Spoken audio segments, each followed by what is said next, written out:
Hi, welcome to our first video. I'm Zach. I'm Leah. And welcome to our channel. We decided to sell our house and start traveling the U.S. So this will be our journeys.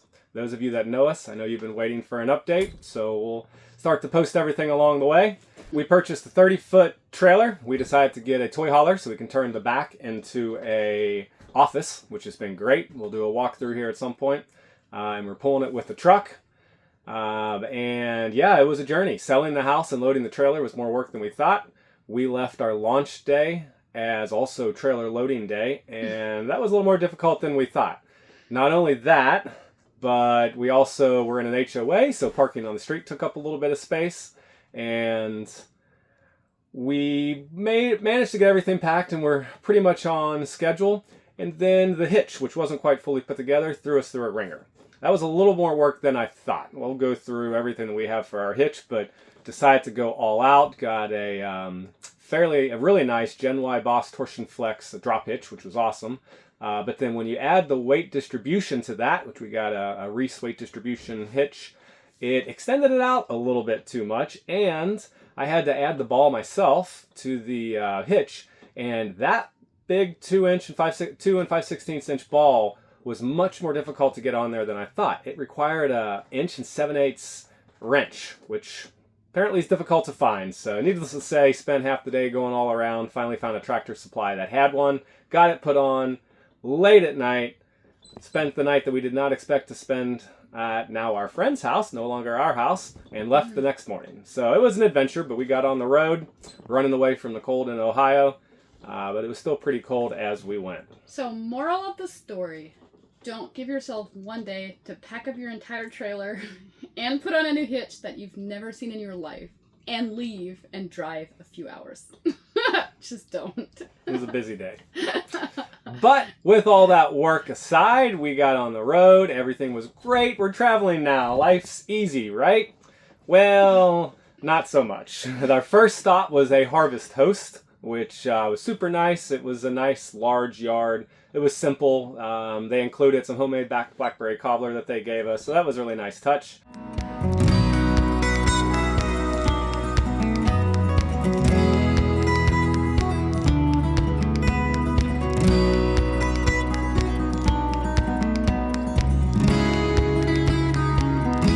But we found out the hard way what happens when you don't winterize. We left in the winter. We didn't use it in the winter. We hadn't even camped in it that much, actually. And but we left after it froze, and there was still some water in the pipes. So we found some issues. Well, we weren't planning on camping in the cold, but it wasn't winterized before we left, and it froze.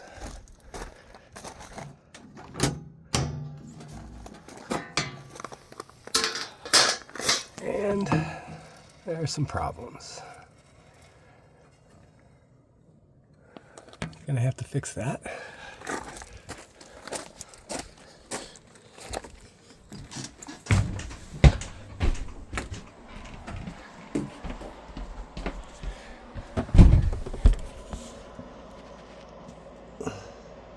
As well as that.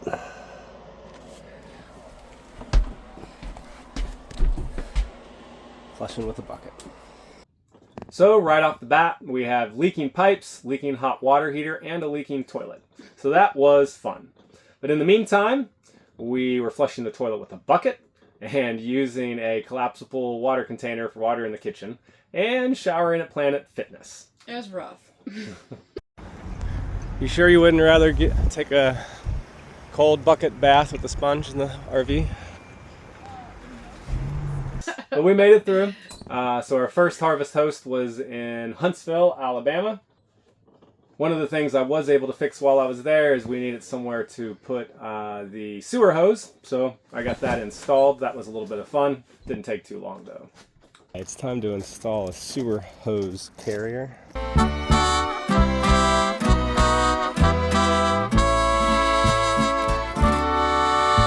Now we've got somewhere.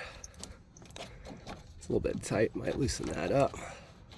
Let's put the old poop tube, the stinky slink. Nice and clean now. It's not going to stay that way. And after all that headache, we got to spend some fun doing some fun things.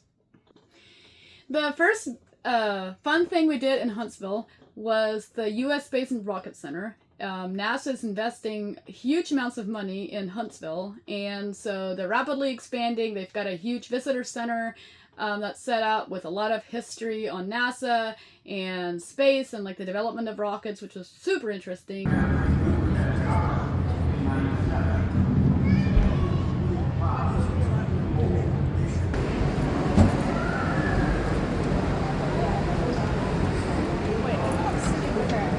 Do you feel like an astronaut?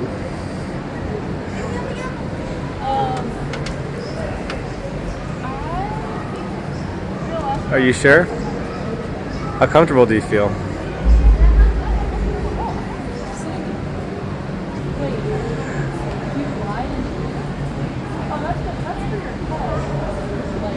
Oh.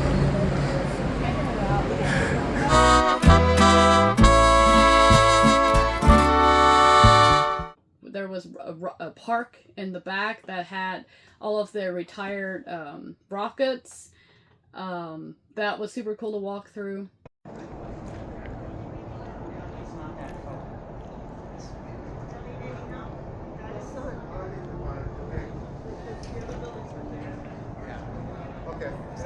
And we finished off our visit with a visit to the planetarium, which takes you through space and shows all the like real Hubble footage from space, and it's really incredible. So would highly recommend that as well. Definitely a fun stop. Yeah. And after that, we went and spent some time in downtown Huntsville, which was pretty neat, fun town to walk around. Another cool thing we did in downtown Huntsville that I found on Google Maps was this really old hardware store. It's been going since, I think, 1879. It's called Harrison Brothers Hardware. And it was just really cute. Everything was really old. It was just like a quaint gift shop with like the, I don't know, pot-bellied like wood stove they used to heat the building with. So it was just a fun little like 30-minute thing to do. Worth stopping if you go to Huntsville. Yeah. 4 out of 5. The last like cutesy date thing, or the last thing we did in Huntsville was like a cutesy date thing, and it was this hidden art trail. So there were about a dozen murals hidden around like on the buildings of Huntsville, and so it took you through mostly like the historical, Yeah, just a small downtown of Huntsville. part of, so a few blocks big, and they like hit the murals like some of them were super obvious, like against walls, but others were like you had to walk under porches and look up. It was like on the porch ceiling, so that was just a fun little thing to do. Some of them are pretty tricky to find. It was fun trying to find them and hunt them down. So they give you a map.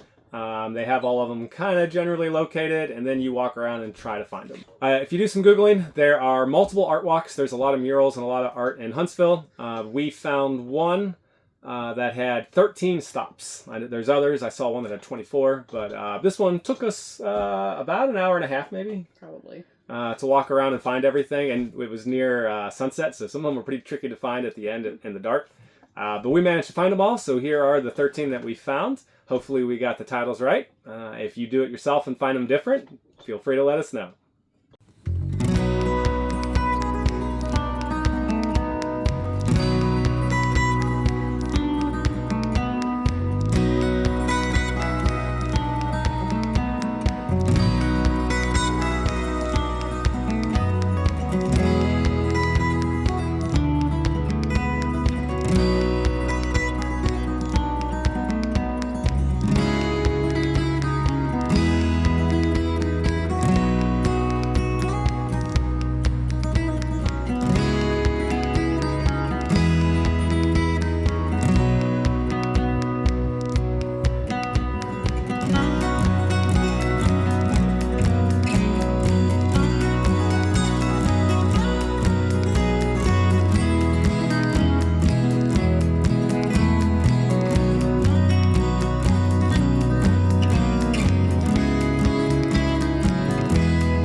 after leaving Huntsville, we moved on down to Birmingham, Alabama, where we had some friends with some space, so we decided to spend a little time staying at their place. Luckily, they had a full RV hookup at their house, which was awesome, so we hooked up there and got to hang out with some friends for a while. But that's where the real fun began. That's where the real fun began, because my part came in for the hot water heater, which was great. I was able to pull that out and replace it, and that $20 part did the trick. It worked well. All right. And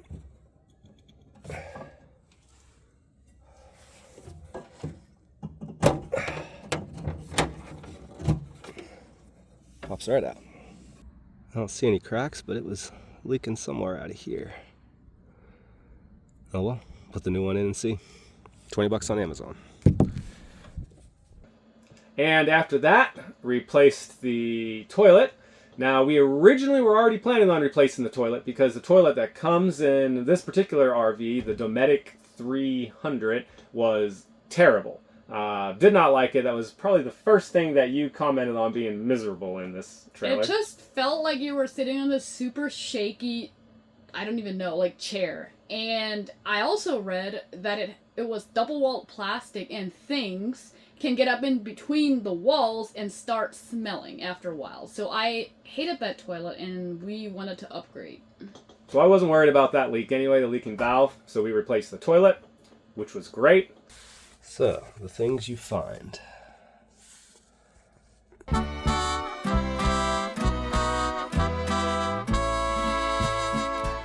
And new toilet is installed. Put in our own shutoff valve. Any issues in the future, we can shut it off now. The 310 barely has enough clearance, but it fits. It actually makes it sturdier, because now if you eat too many chicken wings and you have to really lean back into it, it's got some support in the wall. Definitely a better flushing system than a 300. It's actually got a thing where you can just slightly press the button and pre-fill with water, so you get a nice slide once you fill it and get it. Much better. Once we got those two leaks fixed, turns out they weren't the only leaks. I am learning more and more about PEX, and apparently when there's a leak somewhere, it's releasing the pressure, and when you fix that, if there are freeze damaged leaks, it just moves on down the line. Luckily, our friend George, who we were staying with, does plumbing work, had all the PEX tools we needed, so I got to learn about PEX plumbing, which apparently a lot of RVs have. So we replaced the leaking joint, or... Zachary did. I played with the dogs. We replaced one, and the next one started leaking. Replaced that, and the next one started leaking. I think in the end we replaced 70% of the PEX fittings in the trailer. It was so much work, and every time you'd think you were done, and then you find the next one. The very last leak we found, the hot water heater. After replacing that part, there was still water dripping underneath of it. Had to pull it out again and look, and one of the copper lines was leaking. And that was, it's like your heart sank after every fitting was replaceable, but that's not replaceable. And these hot water heaters are expensive. So luckily, George was pretty smart about some options. So he did some soldering on top of it, and we got it kind of welded up. The soldering itself didn't hold too well, so we ended up getting some JB weld, water weld I believe it is, and just goofed it on there. And it stopped the leak. I think there were a couple little drips for a while after, but I decided just to roll with it and not worry about it. And actually, after using it for a little while, it doesn't look like it's leaking. So it doesn't leak anymore? No, I think. Oh, cool. I think we're good with that for now, at least. I thought it still leaked, honestly. Nope. So that was a fun trip. Cool. But that fun aside, it was actually still a really cool place to stay. Shout out to George. Shout out to our friends, George and Dre, for helping us through a very stressful time. Also, folks, if you get an RV, flush your water lines with RV antifreeze so that doesn't happen to you.